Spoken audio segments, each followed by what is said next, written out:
ओम तत्सत।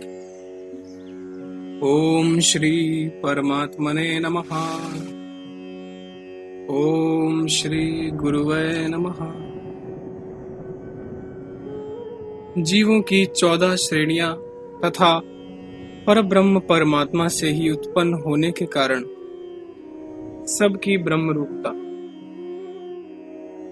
श्री वशिष्ठ जी कहते हैं, श्री राम, सात्विक, राजस और तामस भेद से सभी पदार्थ उत्तम, मध्यम और अधम इन 3 श्रेणियों में विभक्त होते हैं। इनकी जो इधर उधर विभिन्न भुवनों में उत्पत्तियां बताई गई हैं, उनका विभाग इस प्रकार है, बताता हूं, सुनो।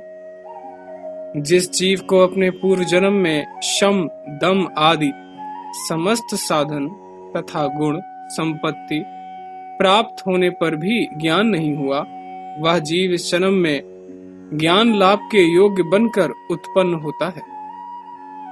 अतः यही उसका प्रथम जन्म है।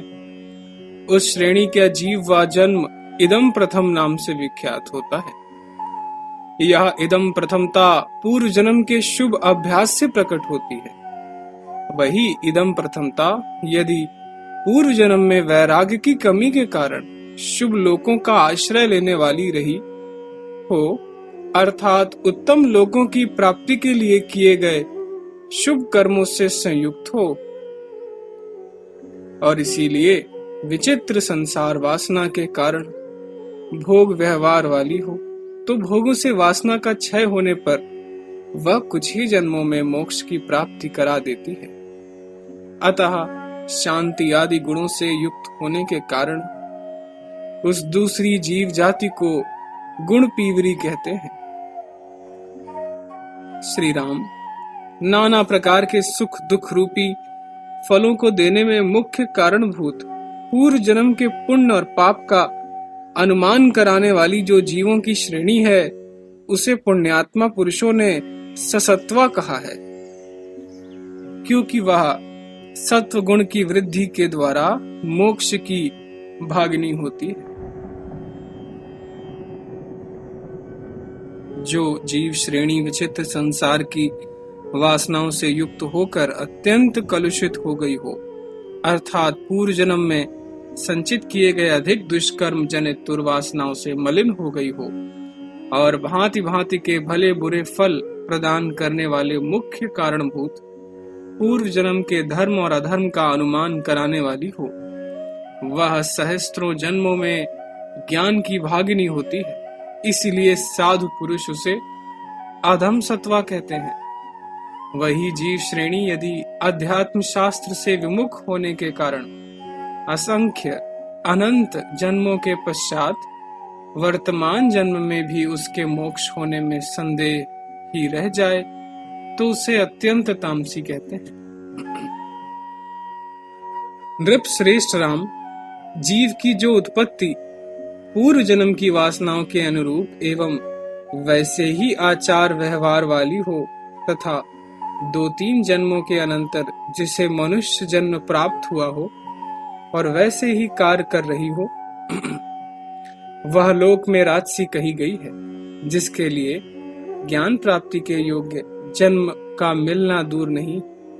जब जीव को ऐसी उत्पत्ति सुलभ हो जाती है, तब उस जन्म में मृत्यु होने मात्र से उसमें मोक्ष प्राप्ति की योग्यता आ जाती है। उस जन्म में उसके द्वारा वैसे ही कार्य होने से जो अनुमान होता है, उसके आधार पर ही मुमुक्षुओं ने उस अवस्था को राजस सात्विकी कहा है। वही उत्पत्ति यदि पूर्वोक्त मनुष्य जन्मों से भिन्न थोड़े से ही देवता आदि जन्मों में क्रमशः ज्ञान प्राप्ति के द्वारा मोक्ष की भागिनी हो, तो वैसी उत्पत्ति को उसके ज्ञाता विद्वान राजस राजसी कहते हैं। वही यदि राजस राजसी की अपेक्षा चिरकाल में मोक्ष की इच्छा से संपन्न होकर सैकड़ों जन्मों के पश्चात मोक्ष प्राप्ति की अधिकारिणी हो, और ऐसे कार्यों का आरंभ करे जिनसे राजस एवं तामस कर्म जनित फलों की प्राप्ति हो, तो वह जीव जाति या जीव श्रेणी सज्जन पुरुषों द्वारा राजस तामसी कही गई है। यदि वही उत्पत्ति ऐसे कार्यों का आरंभ करे जिनसे सहस्त्रों जन्मों के पश्चात भी मोक्ष मिलने में संदेह ही रहे, उसे राज सात्यंत तामसी कहा गया है। सर्ग के आदि में हिरण्यगर्भ ब्रह्मा से मनुष्यों की उत्पत्ति हुई है। तभी से सहस्त्रों जन्म भोग लेने के पश्चात भी यदि बहुत जन्मों के बाद चिरकाल में मोक्ष मिलने की संभावना हो तो महर्षियों ने उसे तामसी उत्पत्ति कहा है। वह तामस उत्पत्ति यदि तामस योनि होने पर भी मोक्ष की संभावना से युक्त हो और वैसे ही कर्मों के आयोजन से सुशोभित होती हो तो उसे विद्वान पुरुष तामस सत्वा कहते हैं। तामस राजस गुणों से संपन्न कतिपय जन्मों में ही जहां मोक्ष प्राप्ति की संभावना हो, उस उत्पत्ति को तमो राजस रूपिणी कहा गया है।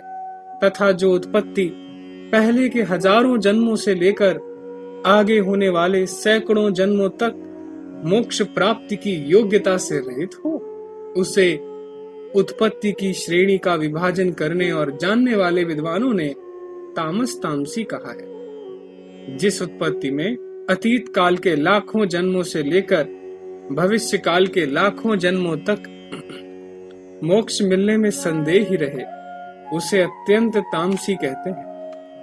प्राणियों के ये सारी जातियां पूर्व कर्मानुसार ब्रह्म से उत्पन्न होती हैं।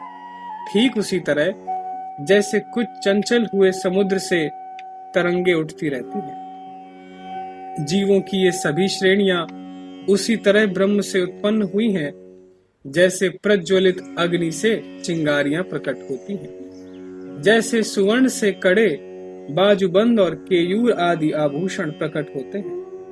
उसी प्रकार ब्रह्म से सारी जीव श्रेणियां पूर्व वासना और कर्मों के अनुसार उत्पन्न होती हैं। श्री राम, जैसे घट आकाश, स्थाल्य आकाश और छिद्र आकाश आदि आकाश के ही कल्पित रूप हैं, उसी तरह अजन्मा परब्रह्म की ही संपूर्ण प्राणी वर्ग के रूप में कल्पना हुई है। अतः वे सब प्राणी ब्रह्म के ही रूप हैं। जैसे जल से फुहारें, भंवरें, लहरें और बूंदें प्रकट होती हैं, अतः सब जल रूप ही हैं, उसी तरह संपूर्ण लोक रचनाएं परब्रह्म पद से ही प्रकट हुई हैं। अतः वे सब ब्रह्म स्वरूप ही हैं। श्री राम, जैसे सूर्य के तेज से ही मृत तृष्णा रूपिणी सरिताओं की प्रतीति होती है, उसी प्रकार संपूर्ण दृश्य दर्शन ब्रह्म के ही संकल्प से प्रकट हुए हैं। ये सारे दृश्य दर्शन दृष्टा ब्रह्म के स्वरूप से भिन्न नहीं, ठीक वैसे ही जैसे चांदनी चंद्रमा से और प्रकाश तेज से पृथक नहीं। इस तरह जो नाना प्रकार की जीवों की श्रेणियां हैं, ये जिस ब्रह्म से उत्पन्न होती हैं, उसी में लीन भी हो जाती हैं। रघुनंदन, इस प्रकार भगवान परब्रह्म परमात्मा की इच्छा से व्यवहार में लगे हुए जो विचित्र आकार वाले रूप वैभव से संपन्न पूर्वोक्त प्राणी वर्ग हैं, वे आग से प्रकट होने वाली चिंगारियों के समान विभिन्न लोकों में आते जाते और ऊंची नीची योनियों में जन्म लेकर भ्रमण करते हैं। ओम तत्सत, ओम तत्सत, ओम तत्सत।